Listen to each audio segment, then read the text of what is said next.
Na mtazamaji, tukiendelea na vidokezo ni kwamba wakazi wa eneo la Seregea katika kaunti ndogo ya Likuyani wameandamana kwa hasira kulalamikia hali mbaya ya usalama ambayo imekuwepo kwa zaidi ya miezi miwili sasa.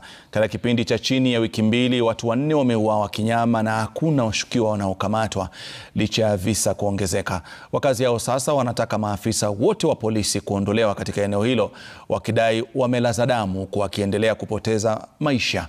Biashara kadhaa katika eneo hilo zimeporwa, hali ambayo imezidisha hofu miongoni mwa wakazi ambao sasa wanaishi kwa hofu ya kuvamiwa wakati wote.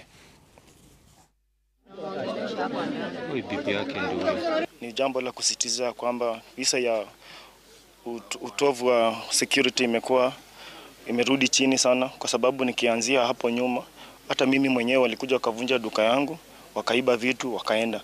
In 2 weeks time tumekuwa na mwalimu ambaye ni ndugu yangu, mwalimu Evans Ambaka, ambaye pia aliuliwa kwa kisa kama hii. Ukianzia hilo sublocation yote kuanzia Kilimani, tumekuwa na mmoja ameuliwa pale kwa Dipu na hakuna hatua yote ambayo imechukuliwa. Kwa hivyo tumehuzunika sana kwa kitendo hiki ambayo kimeweza kufanyika kwa yeye, na tunaomba tu haki tu itendeke, maana sasa imekuwa too much. Tumeshindwa hata tutafanya nini, tuko na wasiwasi. Watu wakiwawa imeanza kututia wasiwasi, na tunajaribu wenyewe kujaribu kujilinda. Tunaambiwa ya kwamba tunafanya kazi isiyokuwa yetu, so tukirudi nyuma tunakuta bado shughuli bado za ujambazi kama hizi zinaendelea.